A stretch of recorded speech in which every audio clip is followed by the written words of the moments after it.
tupoksinya lah Pak, atau tugas pokok dan fungsi DEN ini seperti apa Pak? Ya, jadi Dewan Ekonomi Nasional kan unik ya. Pak Kiai sebenarnya, dengan ya kalau Pak Luhut selalu menyebutnya, GovTech ya, Iya. Government Technology.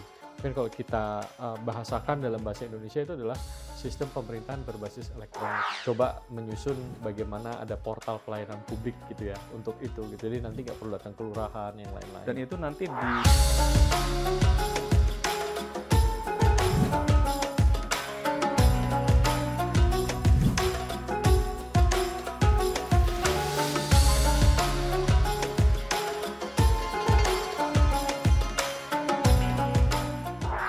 Ya, wah kita terima kasih Pak nih sudah bisa silaturahmi dan berkunjung ke kantor Dewan Ekonomi Nasional. wah dengan senang hati Pak Kiai. Alhamdulillah.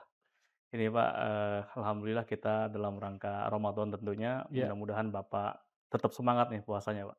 semangat kita Pak. Siap siap. Ini kami sudah mengenalkan program kita tentang, leadership and, Rasulullah Pak, tentang Ya. kepemimpinan. Mudah-mudahan kita bisa mengambil banyak dari Pak Seto dalam pertemuan kita. Mungkin pertama yang perlu kami inginkan, dari Pak Seto tentang background pendidikan lah Pak.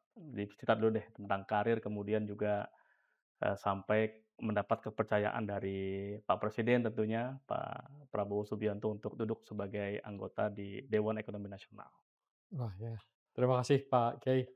Sebenarnya ini satu kehormatan, saya dikunjungi oleh, tim Hati ya, datang dan melakukan diskusi, pada hari ini ya. Jadi soal perjalanan hidup ya memang ini kita boleh bilang ini ya, misteri ilahi, Wah, wah nyebutnya misteri karena ilahi. sebenarnya dulu cita-cita saya juga nggak sampai setinggi ini gitu Pak, Alhamdulillah. Pak Kiai ya. Jadi, saya sebenarnya lahir dan, besar banyak di Jakarta, Ya. tapi saya sempat tinggal di Ngawi, Jawa Timur ya selama beberapa tahun dari Kelahiran Ngawi, Pak? kelahiran Jakarta, Oh, Jakarta. heeh, tapi saya sempat tinggal, dan sekolah, sampai dengan kelas 4 SD ya di, Ngawi, Jawa Timur, baru kemudian pindah ke Jakarta, Pak Kiai. Saya sempat di boarding school, SMA di Dwi Warna Bogor, Oh, Dwi yaitu Warna. semi pesantren lah kalau boleh Iya iya. dibilang ya, di Dwi Warna, lulus lalu kemudian masuk, Fakultas Ekonomi UI, jurusan akuntansi, Oh, jadi eee jebolan UI juga nih, Pak iya, Seto ya? sama-sama UI. Lalu kemudian, 2006 saya lulus, lalu sempat kerja di, kantor akuntan publik dan Iya. kemudian, waktu itu kemudian alhamdulillah dapat rezeki bisa sekolah ke Prancis, dan kembali di 2008 ya kerja di sektor swasta, sempat ngajar di kampus Wah, juga, dosen juga, Pak, ya? Iya. ya, lalu kemudian ya 2011, saya, bergabung di, grupnya Pak Luhut ya di Toba, Iya. bekerja di sana banyak Pak Luhut. Nah ini yang tadi saya sebut ya misteri ilahi ya. Jadi ketika Pak Luhut, diangkat menjadi KSP waktu itu, Kepala Staf Presiden, saya diajak untuk bergabung dan membantu beliau ya. Ya terus sekarang lah kira-kira, membantu beliau, kemarin di Kemenko Marves ya, Iya. saya bertanggung jawab untuk, sebagai Deputi Investasi dan Perambangan, saya banyak, bergerak dan membantu untuk bagaimana kita mendorong Iya. hilirisasi, Oh, hilirisasi. mineral di Indonesia. Iya. Lah kemudian kemarin, Oktober selesai dan ya alhamdulillah Pak Prabowo masih mempercayakan untuk saya bisa membantu di Dewan Ekonomi Nasional. Dewan Ekonomi Nasional. Iya, Sebagai anggota sekaligus, jabatannya sebagai iya, sekretaris, sekretaris Pak, eksekutif, iya, Pak sekretaris, eksekutif. eksekutif ya Iya, di itu Dewan. ya itu yang untuk menjalankan operasional sehari-hari lah Oh, di siap. Dewan Ekonomi Nasional. Kalau boleh tahu Pak Seto ya, mungkin, pemirsa Mata Hati juga Iya, ingin tahu detail nih, kira-kira, tupoksinya lah Pak, atau tugas pokok dan fungsi DEN ini seperti apa Pak? iya. Jadi Dewan Ekonomi Nasional kan unik ya. Memang ini, sebelumnya ada KEIN ya, ada Iya Komite iya. Ekonomi Indonesia Nasional. Nah, memang ya DEN ini sengaja dibentuk oleh Bapak Presiden, Prabowo ya, untuk membantu beliau ya.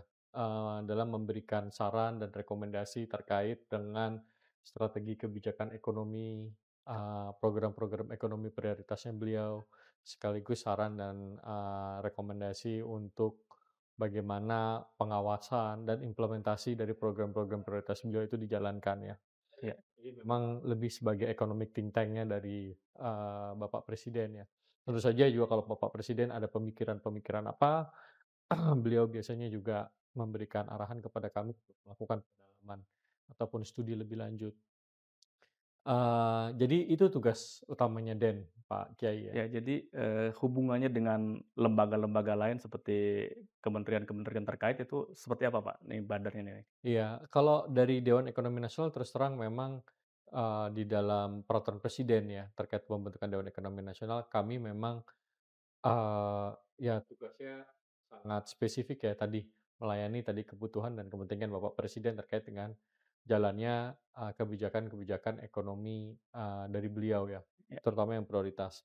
Tentu saja dalam hal hubungan dengan, kementerian dan lembaga lain, iya, kami banyak melakukan koordinasi dengan KL ya terkait dengan bagaimana, saran dan pemikiran, dari DEN terkait tadi program-program ekonomi khusus yang sifatnya strategis dan prioritas yang kami sampaikan kepada Bapak Presiden, itu juga, beberapa kami komunikasikan juga dengan, KL-KL lainnya. kalau terkait, Pak, ya? Iya, Kementerian, Koordinator Bidang Perekonomian, Kementerian Keuangan, Kementerian Investasi gitu ya, dan juga KL-KL lain.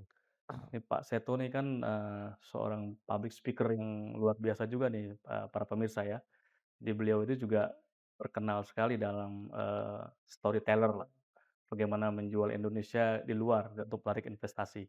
Kalau saya boleh tahu Pak Seto ya, mungkin bagaimana pandangan Bapak nih setelah lama di birokrasi, kemudian juga sekarang di Dewan Ekonomi Nasional, kondisi ekonomi Indonesia Pak, potensi dan juga tantangannya Pak? Iya.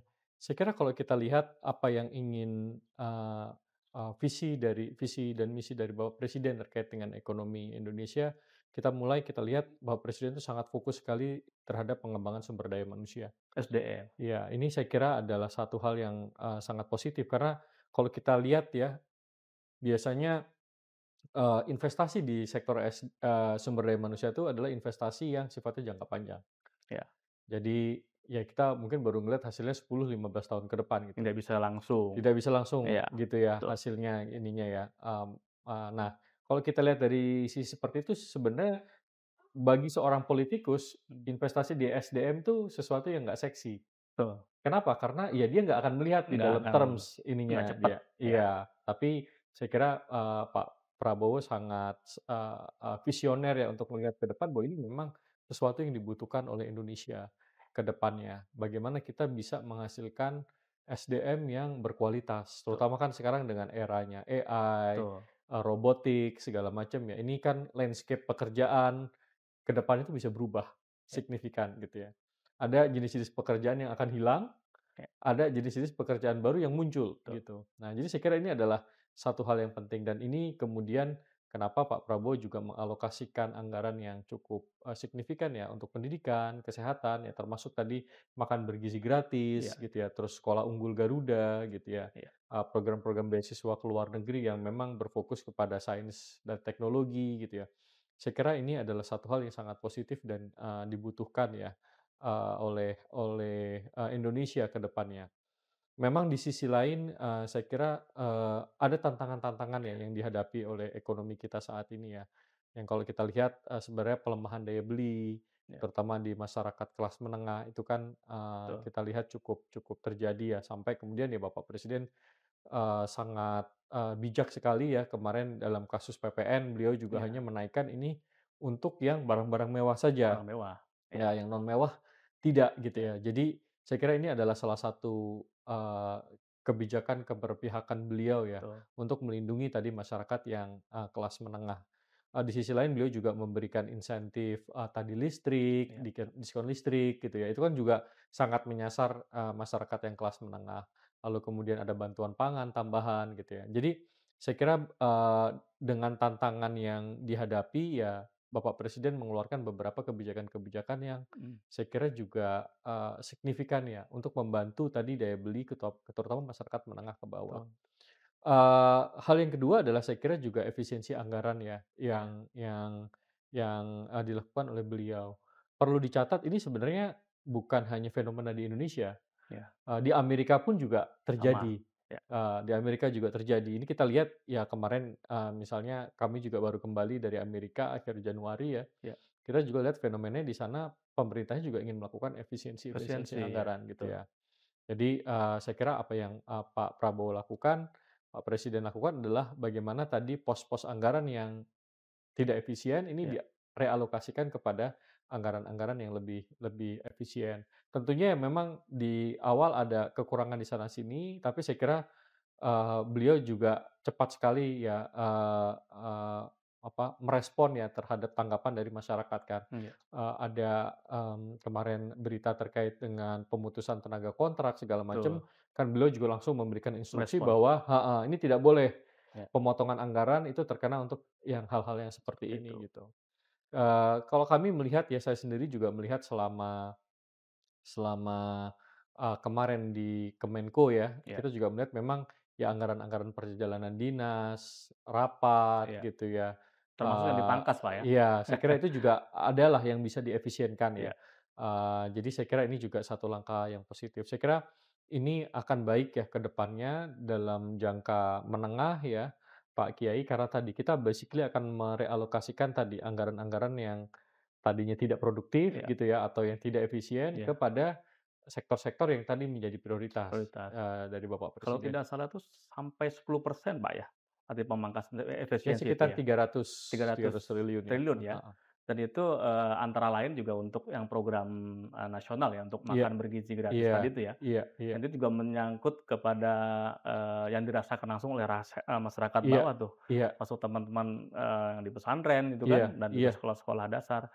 Saya pikir, ini juga masuk dari kebijakan yang dikeluarkan oleh DN tentu Pak ya, iya teknis iya seperti apa Pak? Artinya untuk bisa iya. implementatif? Kalau dari kami terus terang memang kita, memberikan saran kepada, Bapak Presiden, 2 hal ya kemarin ya, yang jadi juga fokus utama dari DEN adalah tadi bagaimana kita mengatasi pelemahan daya beli ini, Iya, ya, terus bagaimana tadi, terkait dengan efisiensi anggaran, betul. terus optimalisasi pendapatannya. Karena kalau kita melihat Pak Kiai sebenarnya, dengan ya kalau Pak Luhut selalu menyebutnya, GovTech ya, Iya, government technology.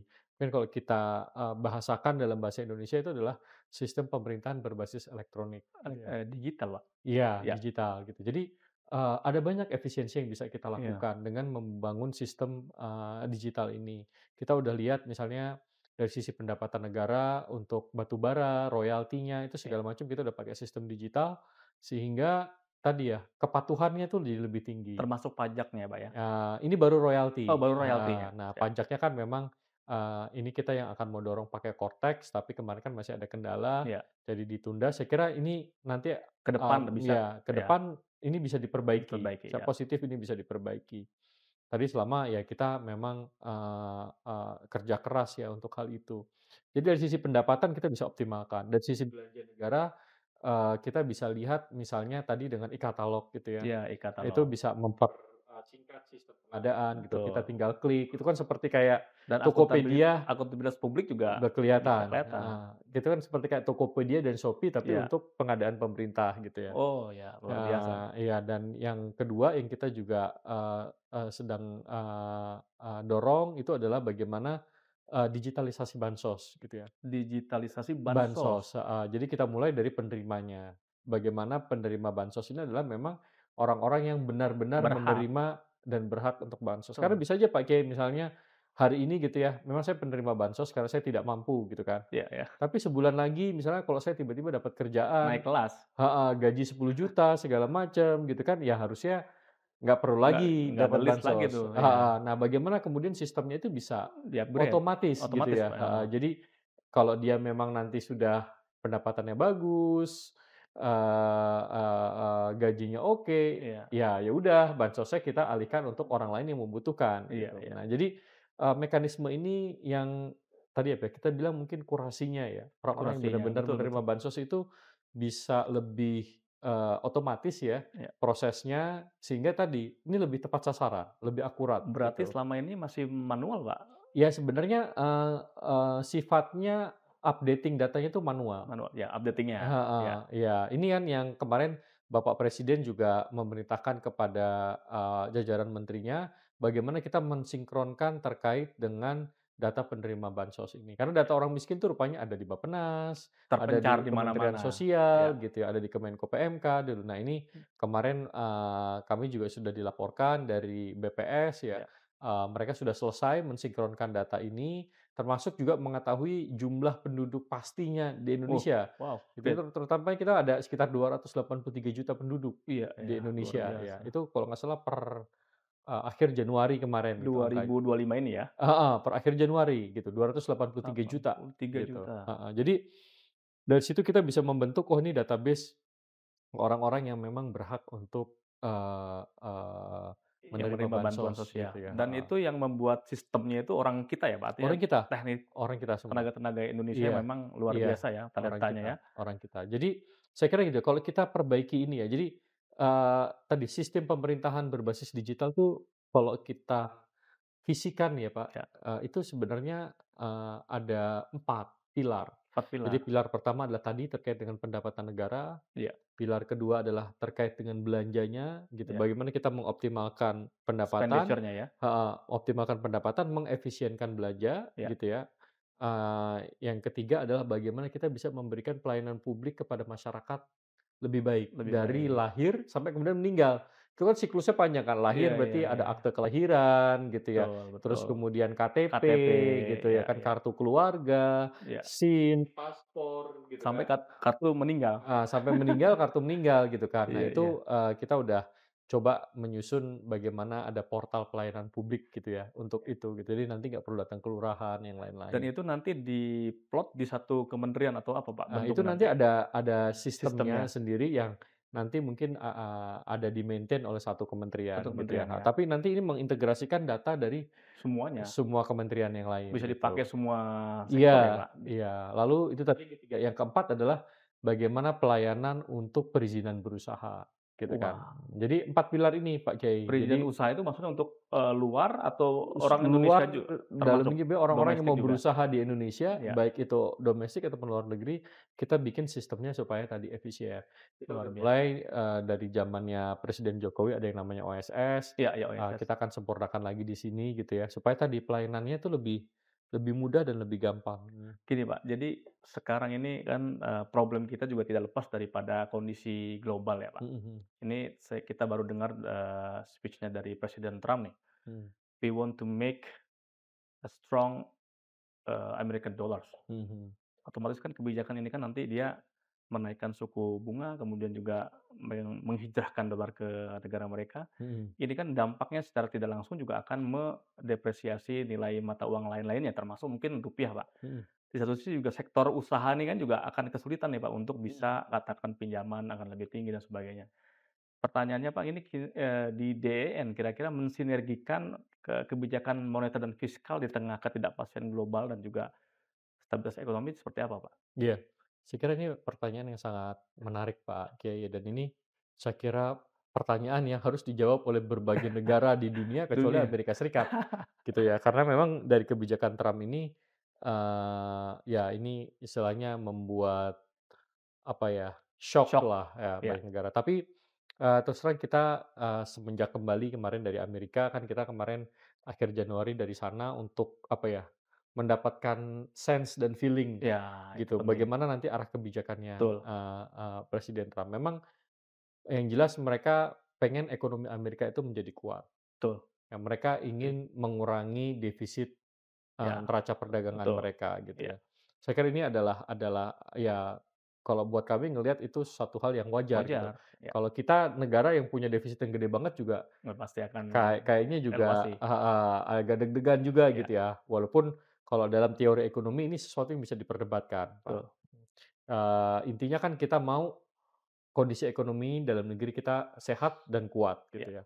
Nah, jadi dengan target itu kan, Presiden Trump mengeluarkan kebijakan, tarif gitu ya, betul heeh, betul, sehingga harga impor barang ke Amerika itu akan lebih besar. iya Orang akhirnya mau investasi di Amerika iya, untuk tadi, membuat barangnya di Amerika, ya, sehingga ekonomi dalam negerinya jalan. Tapi memang ini ada beberapa tantangan, Pak. Kayak ya, kita kemarin di Amerika juga diskusi dengan beberapa ahli, salah satunya adalah memang inflasi di Amerika pasti tinggi. akan meningkat, Ya, gitu ya. Karena tadi impornya ditarifin gitu kan, betul, ya memang, harga barangnya jadi lebih mahal. betul. Nah, tapi Pak, yang kita lihat Pak Kiai, Trump itu akan coba menyeimbangkan dengan menjaga harga minyak dunia itu rendah. Rendah. Jadi memang ada inflasi dari barang dan jasa ada, tapi dia harapkan dari energi, Ya, inflasi energi, harga BBM-nya di Amerika Serikat itu stabil. stabil.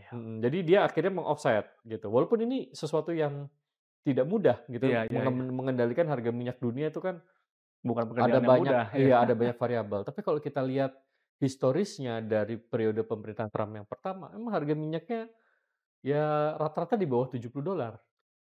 Jadi kalau $70. iya, kalau itu tentunya buat kita bagus, Ya, tapi ya kan? bagi Bagi kita Indonesia kalau memang harga minyaknya murah bagus, karena kan kita juga, masih banyak impor betul, ininya ya. Nah, tapi tadi efeknya, karena inflasi ya mungkin suku bunganya jadi nggak bisa turun, betul. gitu ya, dolarnya menjadi lebih kuat, Ya, gitu ya.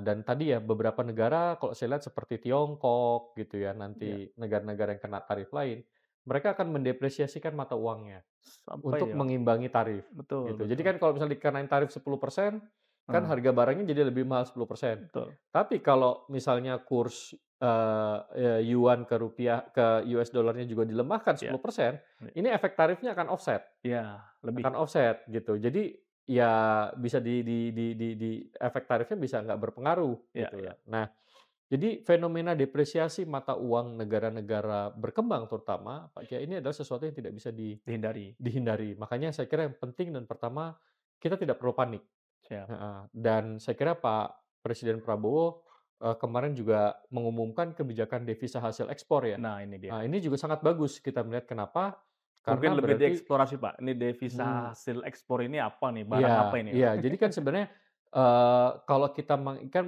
beliau memberikan, di peraturan pemerintah yang beliau tanda tangani kan biasanya memandatkan bahwa kalau hasil ekspor dari barang tambang Iya, gitu ya, kebun gitu, yang istilahnya dari hasil buminya Indonesia, mmm, kita ekspor keluar, uangnya, dolarnya yang masuk ke Indonesia itu harus wajib masuk 100%. Dan juga itu harus disimpan di Indonesia, iya, dolarnya selama 12 bulan. 12 bulan, berarti kan Heeh, 1 harus selama tahun. 1 tahun Iya, dan kemudian Pak Kiai, memang diberikan pengecualian kalau dolarnya itu ditukarkan ke rupiah, boleh. nah boleh dipakai rupiahnya Berarti gitu. emang keuntungannya tuh ke Nah national itu tadi interest, ya, Pak? heeh. Jadi kalau kita lakukan seperti itu Iya, artinya apa? Artinya, eee likuiditas iya. rupiah, dolar di Indonesia itu menjadi lebih bagus. Jadi kalau tadi ada syok dari luar tadi ya. Nggak cukup banyak berpengaruh karena Iya, kuat karena kita fundamentalnya, heeh, jadi ada. saya kira ini Luar langkah biasa. yang sangat strategis dari, Pak Presiden untuk tadi ya, mencoba memitigasi tadi kalau Pak Kiai, tanyakan bagaimana langkah kita menghadapi Betul, strong iya, dollar. Ini saya kira satu kebijakan yang luar biasa. sangat positif ya. Iya, Jadi, kemarin dari DEN kami juga memberikan laporan, ya ini memang harus dijalankan, iya, Bapak Presiden kebijakan DHE ini. Jadi tadi ya, tidak perlu panik iya, gitu ya, kita akan siapkan ininya, instrumen-instrumen kebijakan ya, untuk kira-kira tadi, bagaimana efek penguatan dolar itu kita bisa mitigasi. mitigasi. Nggak perlu kita lawan juga Iya, dengan iya, misalnya intervensi, iya, bank sentral gitu ya, iya, itu nggak perlu kita lawan karena ibaratnya itu kayak kita garamin lautan aja. iya, Nah jadi oke, yang penting depresiasinya itu bisa smooth gitu ya, iya. nggak misalnya tiba-tiba dari Lonjakannya terlalu 60 aja radikal. terlalu tinggi gitu Iya, ya, itu enggak. Jadi dibilang smooth, nanti sambil kita lakukan langkah mitigasi. Beberapa saya kira yang kemarin, kalau kami, dengar bahwa Presiden juga memberikan arahan kepada para menterinya adalah bagaimana harga bahan-bahan pangan kebutuhan pokok mmm, dijaga stabil. siap. Iya, Dan jadi ini ini juga salah satu hal yang sangat penting gitu ya, iya, karena ini kan, kebutuhan pokok gitu ya. betul. Jadi kalau harganya kita, bikin stabil, saya kira dampak terhadap Iya, pasar. depresiasi rupiahnya kan juga lebih lebih kecil gitu Iya, ya. terkontrol. Apalagi tadi didukung dengan kebijakan DHE.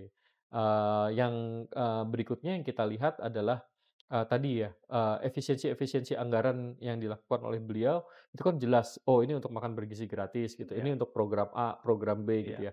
Nah itu memang harus cepat segera dijalankan. Wah, iya, Karena, nanti jangan sampai, dipotong anggarannya, uangnya ketahan di pemerintah, tidak segera dibelanjakan, Nah, itu saya kira nanti dampaknya juga, tidak baik berpengaruh, ya ya, baik. heeh. Jadi tapi saya kira Pak Presiden sudah, mengetahui hal ini, beliau juga sudah memerintahkan bagaimana terkait dengan penyerapan anggaran ini juga, bisa dilakukan dan tadi, penekanan beliau jangan sampai pelayanan-pelayanan publik ya, anggaran-anggaran untuk pelayanan publik itu jadi terganggu gitu Iya ya. iya, Saya kira ini juga satu hal yang sangat, penting Pak Kiai. betul, Kami sih melihatnya, ya ibaratnya kalau kita bilang cautiously optimistic gitu ya. optimistik. Optimis tapi kita tetap berhati-hati Oke, untuk ngelihat ini ya, ngelihat, tren dan fenomena dari, Amerika. Karena ya dengan kebijakan Trump seperti itu, ya memang mungkin aja kalau kita sebelumnya anginnya dari luar itu jadi lebih kencang iya, gitu. Otomatis ya fondasi kita gitu ya, akarnya, betul, pohon kita ya harus lebih harus kuat di dalam diperkuat. negeri gitu. Iya iya